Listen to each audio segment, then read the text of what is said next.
This week in history.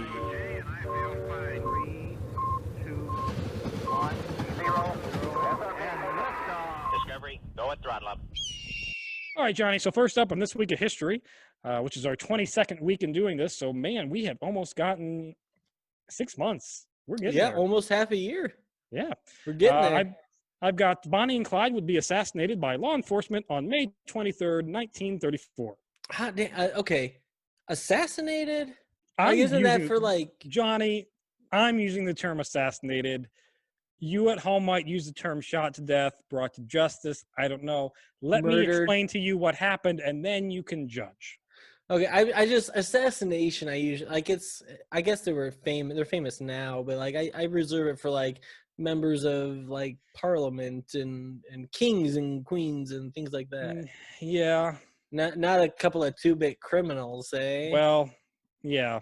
So if you don't know who Bonnie and Clyde are at home and are wondering who they are, which I don't know how the hell you don't know who they are, but they were bank robbers, small business robbers, murderers, and on multiple occasions, Bonnie herself was witness gunning down law enforcement while laughing. So they were psychopaths. Yeah, which they chose the right time to be it.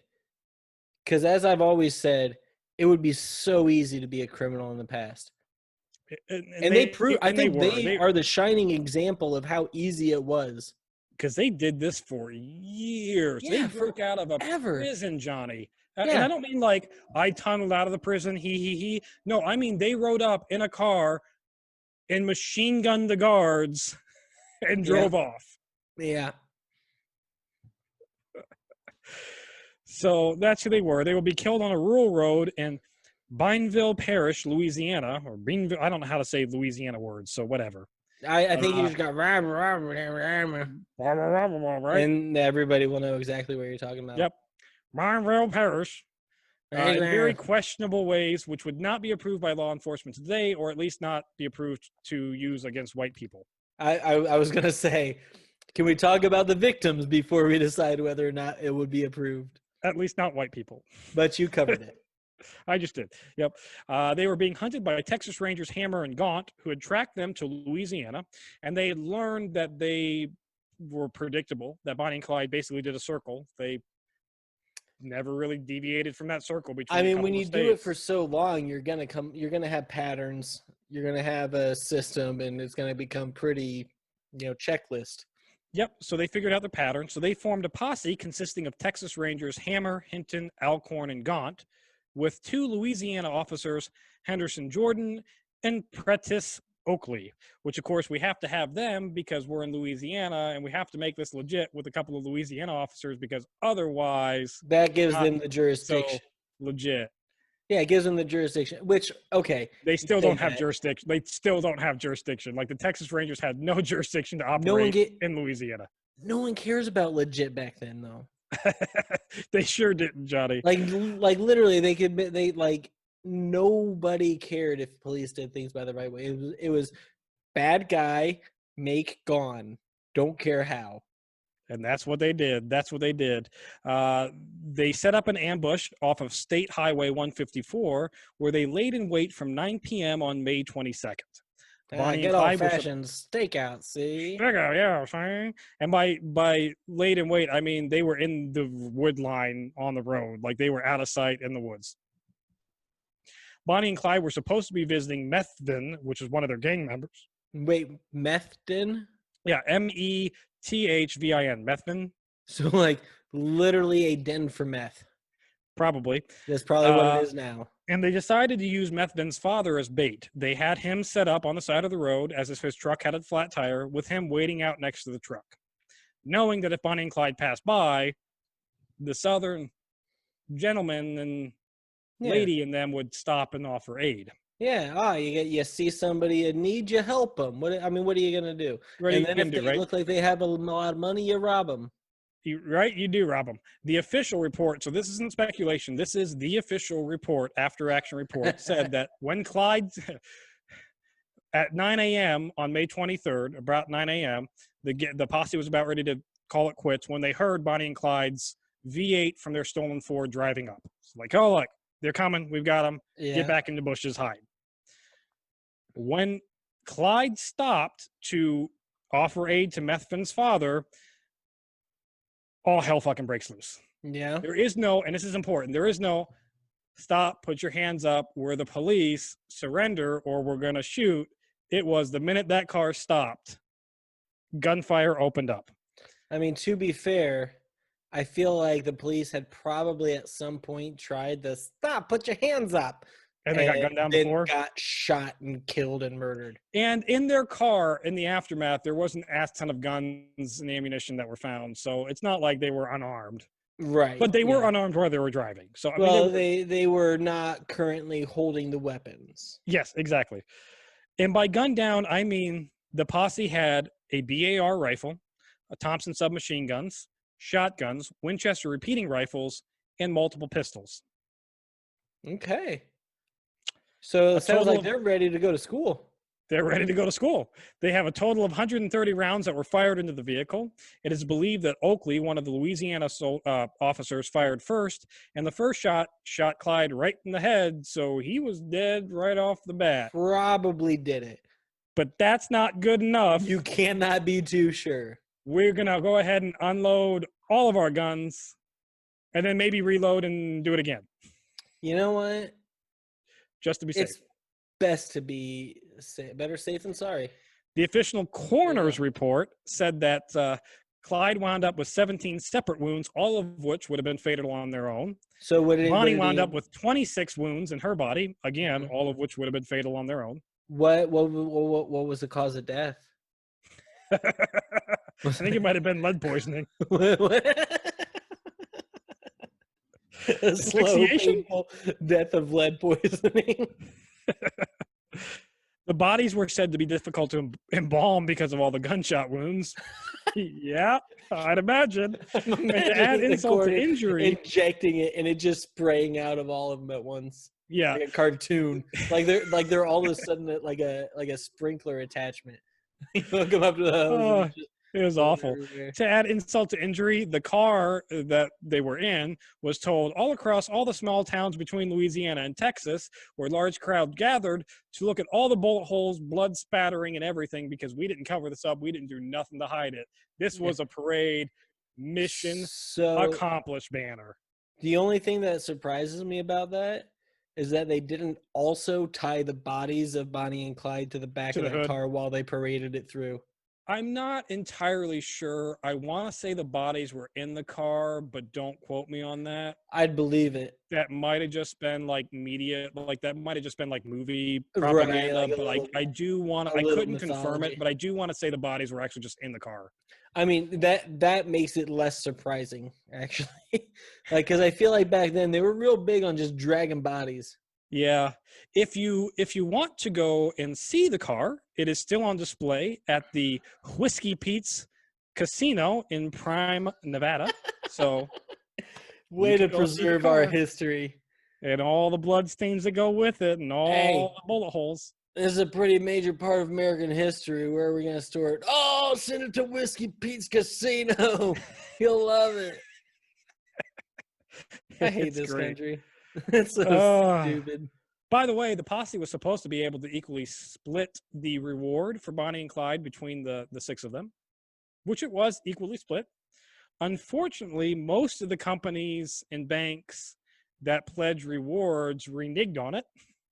So what was supposed to be $26,000 per man turned into $200.16. Woof. Okay, so I imagine, $200, I imagine was still... But still, in 1930, it's not bad. It's fine. But when you're expecting 26,000. 26,000, and that's what they were thinking about as they just loaded 100 rounds on them. Louisiana officers, it took convincing to get them to join the posse because they were getting some kickbacks from Bonnie and Clyde and the gang, and so they really didn't want to turn against them. Yeah. But when you're promised $26,000, you go, well, that's a bigger kickback. Then we're only going to give you $200. Yeah, because I'm guessing Bonnie and Clyde were giving them something like $50 to $100 or whatever, something like that. Like a decent amount, but nothing to break the bank or make them rich forever. So decide at home if that was an assassination or not, or murder or whatever you want to call it, but it was Feels like just murder. It was a bit over the line. Well, but you know what? They were also a bit over the line. I get it. They had it coming. They did have it. These two. Like, what's the alternative is lynching them in the streets, right? These two assholes had it come. Like, Bonnie took a shotgun to a wounded officer on the ground who was begging for his life, stood over the top of him, laughed, and shot him in the face. Yeah, I kind of hate how much we romanticize Bonnie these were and not Clyde. good people. No. No, they were fucking nightmares. They were. All right, Johnny, the last thing I got for us today is that the Dunkirk evacuation would start today, as we're recording it, on May 26th, 1940, and would end on June 4th, 1940. Okay. If you don't know what that is, it is the very beginning of World War II. The British Expeditionary Force, along with several other allies, including France, had been fighting the Germans, Germans, across Belgium and France, and got their ass kicked across Belgium and France. Yeah.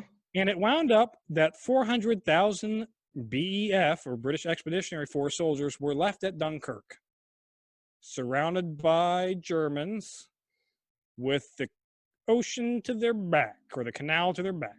Well, at least Germans were known for their leniency. Yeah, they sure were. England feared that Germany was going to plan to invade the English Isles after France was taken care of, which would be in about 2 weeks, because yikes, they're all surrounded. And our entire army, and it's not just the entire British Expeditionary Force, this was the entire British professional army. This was their entire army of 400,000 men. This was it. Were there. So we might want some of those back to defend England. Please. Please. So this is when Churchill and other, English high command come up with a daring plan to save the 400,000, or as many as they could, by enlisting the English Navy and private vessels, including private yachts, tugboats, sailboats, fishing boats, etc., totaling 800 vessels in all. Were just called up to help transport anybody with a boat. Yeah, like go to Lake Michigan. Yeah. And grab everybody on the yachts and say, hey, look, you're going to have to go across Lake Michigan to Canada and save our guys in Canada. And probably not a lot of yachts on Lake Michigan, but probably not a lot of yachts on Lake Michigan. There's a ton of yachts. Go to Chicago. I've been. A ton of yachts on. Yachts on are Lake big, Michigan. man. Well, okay. I'm sorry. Fine. Little, smaller. Cruise ship. Just little ships. Just little boats. Ships. Just little ships. Little Basically, boats. if you had a rowboat with a motor. Yeah. You're helping. Like I said, 800 vessels in total. Through a miracle,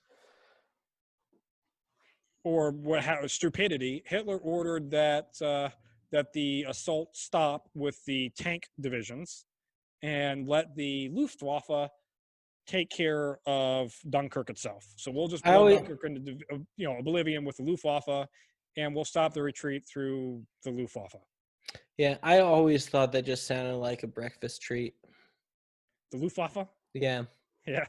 Well, that didn't work. At first, Churchill estimated that they would be lucky if they got 40,000 troops, or 10% of the troops back, which in hindsight, how fast Germany was moving upon them, right, that was a valid estimate to start with. Yeah.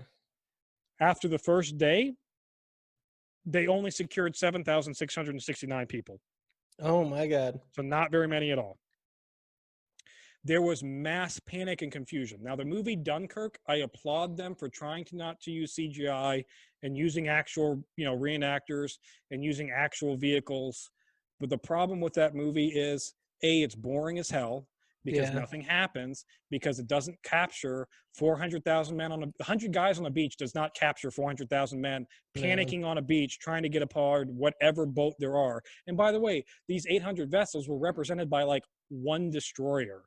And the entire Luftwaffe was like 3 Stuka dive bombers. It didn't do the scale to justice. Yeah, and especially with something like this, scale is so important. Scale is important in this and battle. It's really hard just as a human to start, once you get past a certain number, it's hard to conceptualize the difference between them. It's that There wasn't an it's that empty 1 spot. million. It's that 1 million seconds is like 11 days, and a billion seconds is 33 years or whatever. It's hard to conceptualize that. Like yeah. you hear numbers, but you can't conceptualize it. I And mean, so The 40 beach was literally covered with equipment, tanks, artillery pieces, men. Like there wasn't a spot of open beach. Yeah, you see Dunkirk. crowded beaches today, and it's like, there's 10,000 people there or whatever. Yeah. You're talking 400,000, 400,000 people. almost By the- half a million.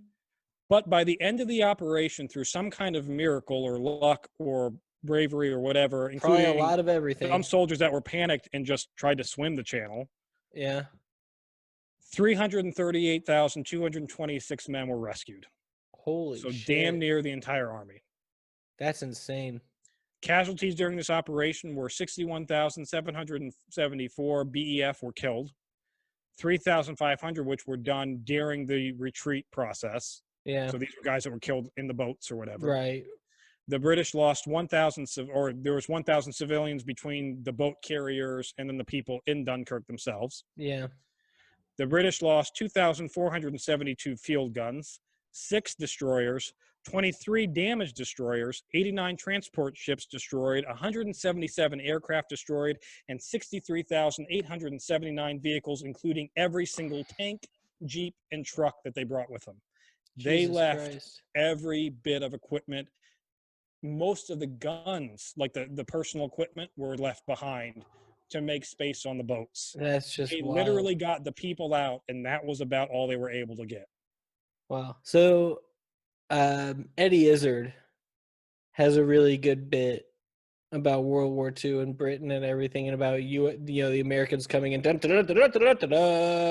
in at the Yeah. end, and he's talking about how their supplies were so low. They're like, get the tanks out there, get the tanks. Oh, we don't have the tanks. Get the ice cream vans out there, and this is the first time it's. This is what happened with England. They had no That's what it equipment. was. This They is what lost they were everything. losing, and yeah, they had nothing, and they're just like, "What do we do? Throw stuff at them." I don't know. Which is where the U.S. kind of not to be an American patriot, blah blah blah, but that's where the U.S. really does shine in World War II. Isn't the people?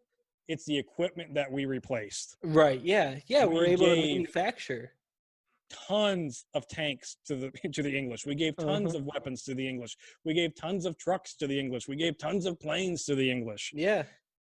We gave an ass ton of equipment. Well, yeah, because to help them recoup. We had Rosie the Riveter. We had Rosie the Riveter coming through.